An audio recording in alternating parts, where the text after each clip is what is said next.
A questão de contratação não está só em relação a investir dinheiro aqui ou ali. É questão da gente fazer um grupo forte.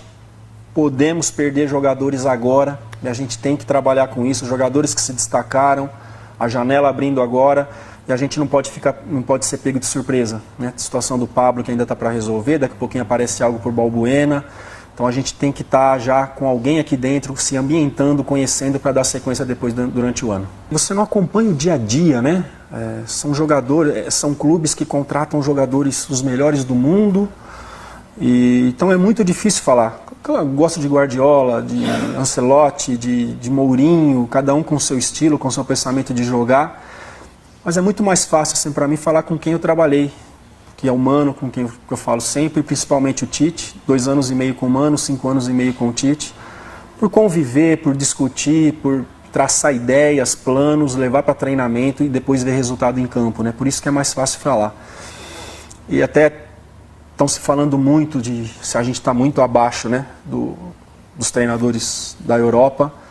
Compartilho com o que o Tite falou, né? O time do Guardiola, que além de ter um time montadão, tem 1 milhão para investir, né, ainda no seu time, e a gente aqui tendo que perder jogadores e formar a cada tempo, cada janela tem que formar uma equipe, sendo que o futebol é uma engrenagem, necessita de tempo, né, tanto que o treinador brasileiro sofre pelas condições dos clubes, pela necessidade de vender, a gente tem que estar muito ciente. Então é muito difícil também falar quem é melhor, quem não é. Só sei que a gente tem uma margem muito grande ainda para crescer. Tá aí o Fábio Carille, técnico do Corinthians. Estamos de volta com o Seleção Sport TV. Nossa equipe em São Paulo pronta ou daqui a pouquinho? Pronta, né? Estou vendo o Vitor Birner, estou vendo o André Sanches. Boa tarde, tudo bem? Salve, Barreto, tudo bem? Olá, Barreto, boa tarde a todos. O Carille falando aí do que ainda precisa evoluir, né? E o Corinthians vai ter um momento agora em que vai precisar se preocupar especialmente com a preparação física. Por isso, daqui a pouquinho estará conosco o Valmir Cruz, que é o preparador da equipe e que vai falar dos desafios, né? O brasileiro agora tem uma fase de quarta a domingo, né? O seu período... Então, para aproveitar que agora acabou o Libertadores e Copa do Brasil, Isso. o brasileiro joga quarta e domingo, né? Para o pessoal não ficar desacostumado, para não ter aquele problema. Então, junho vai ser um daqueles períodos de... Vários jogos. Jogos de brasileiro, Jogou pouco em maio, o Corinthians, né? O Corinthians saiu da Copa do Brasil. 4 jogos. Classificou na Sul-Americana. Classificou na Sul-Americana, é verdade. Foi campeão paulista, foi até a 20 última. dias Né? teve No Paulista 3 foi jogos. a então, mas não é um dos times que menos jogaram. Desse mês de maio, porque teve uma maratona intensa entre abril, né? Abril Foi. e começo de maio, com as finais do Paulista, Copa do Brasil e o início do O Brasileiro e a Corinthians Sul-Americana. saiu da Copa do Brasil É. nessa sequência, né? Tá indo para o 5º jogo em maio, o Corinthians, o que realmente, em comparação a outros clubes brasileiros, é um número baixo. Porque maio foi para muitos clubes brasileiros, um mês de quarta Mas em e domingo. compensação, em abril ele jogou bastante. Sim, né? Porque ele do teve meio de abril para o começo de maio, Isso. foi teve muito jogo. E tem um adversário que, se não abrir o olho, em breve vai estar brigando, digamos, intensamente para deixar os 4 últimos lugares, que é o Atlético Goianiense. Eu acho que Ontem vai ser eu falava difícil, aqui, o né, do Atlético vai ter que momento de você lutar pegar muito, determinados times, né? Em 2 partidas Eu do trabalhei no campeonato. jogo Vitória e Corinthians, domingo. O Corinthians continua sendo aquele time traiçoeiro. Vem. Aí você vai e fala, trouxa. Mas será que o Atlético vai muito também, não? Hã? Vai Mesmo não. jogando Eu em acho casa? que o Atlético briga Indo ou para não indo, levou 7 gols em 2 Hoje, jogos do Campeonato Brasileiro. a torcida do Atlético, eu não tô falando, o time é fraquíssimo. Hoje é para não cair. Segura, empata. Não, hoje é para cair. Do jeito que tá, vai cair. Não, vai lutar para não cair. Precisa Não, melhorar tô falando que para não cair. Sim, eu tô falando que vai lutar para não cair ali. Vai ter que dar uma melhorada, ou dar uma organizada no time, ou reforçar. Eu não sei o que vai ter que fazer. Só Mas hoje- botando um histórico, né? O Atlético foi uma equipe que encaixou no ano passado. Quer dizer, ali no segundo semestre, o Ademar fez muito ali, Série B. Foi campeão Realmente, com sobras. o time Merecido. estava funcionando. Aí começa o ano e o time é desmontado. Desmontou, exatamente. Desmontou. Todo mundo foi embora, coisa e tal. Aí faz o Campeonato Goiano, que também não foi bom. Não vai para final. Não vai para para final. na semifinal. Né? Aí o que faz? Desmonta de novo. Né? Exatamente. Então essa já é o terceiro. Já é a terceira versão. Então tira cuidados. A análise do Serginho é precisa. O Carille estava falando ali da questão de como é diferente preparar um time no Brasil, né?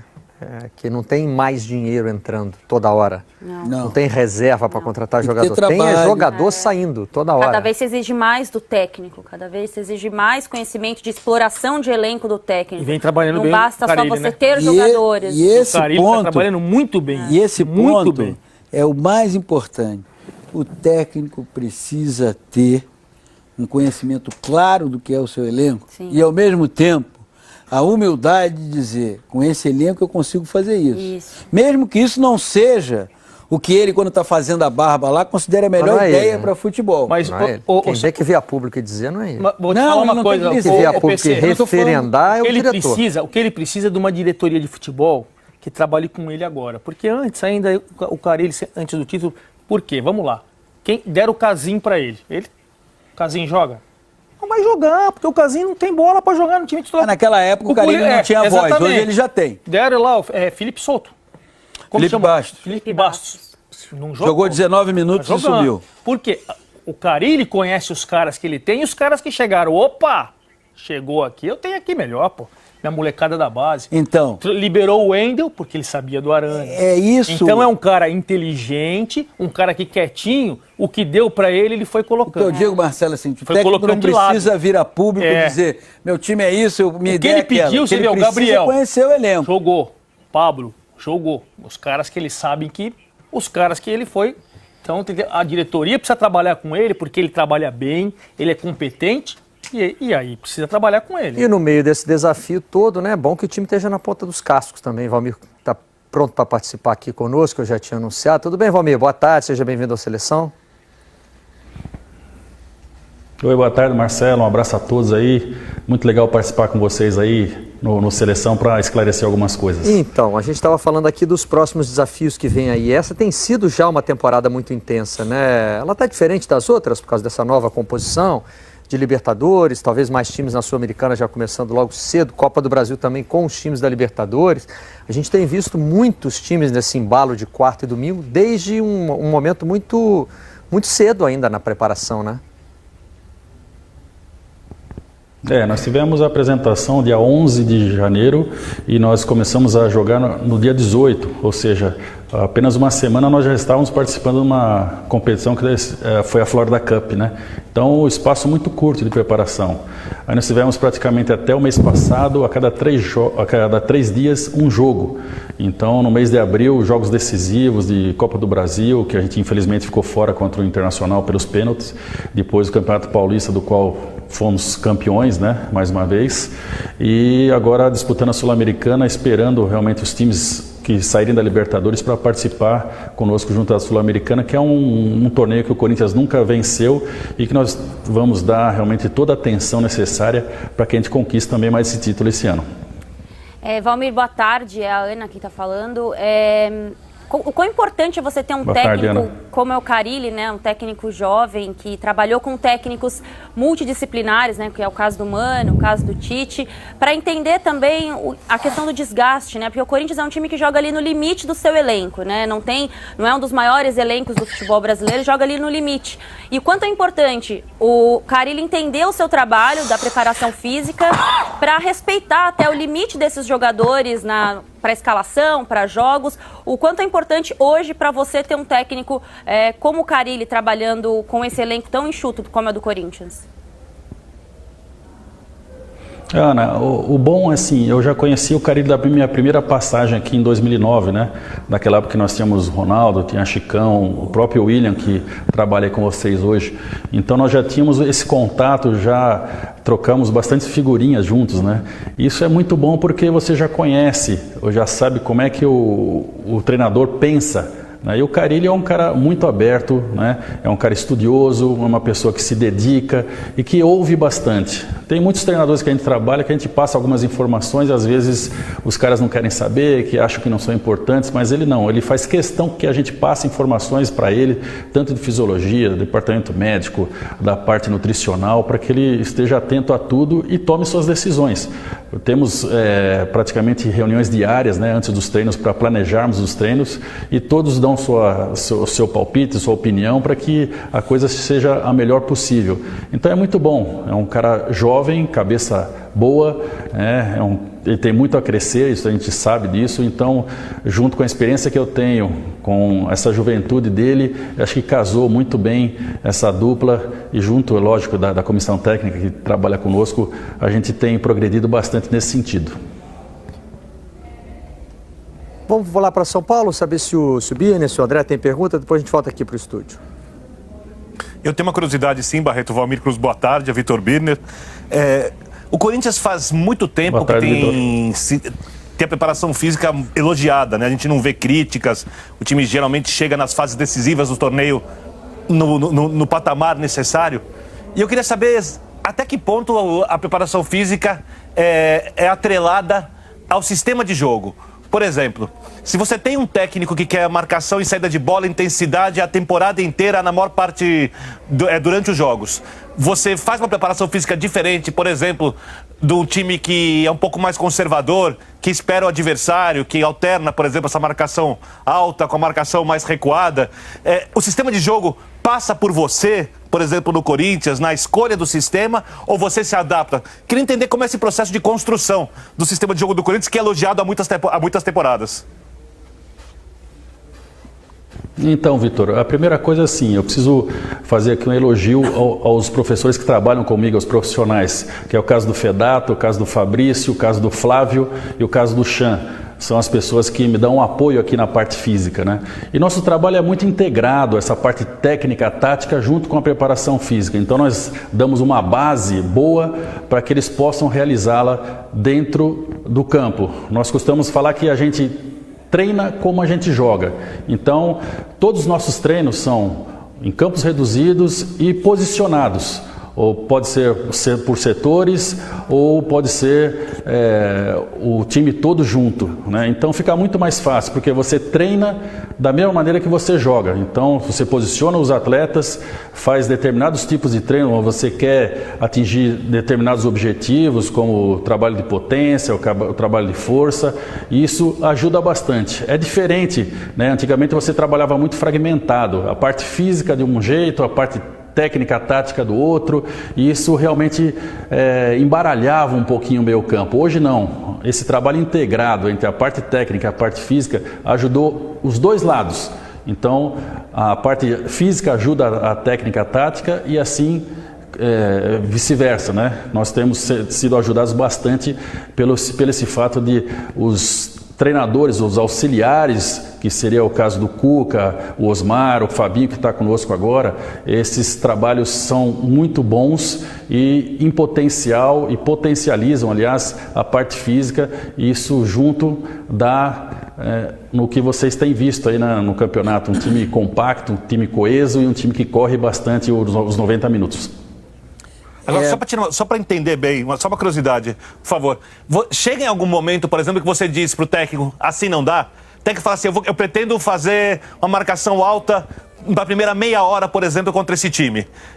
Chega um momento e fala assim, não, o time não aguenta. Em algum momento vocês interferem na ideia do treinador?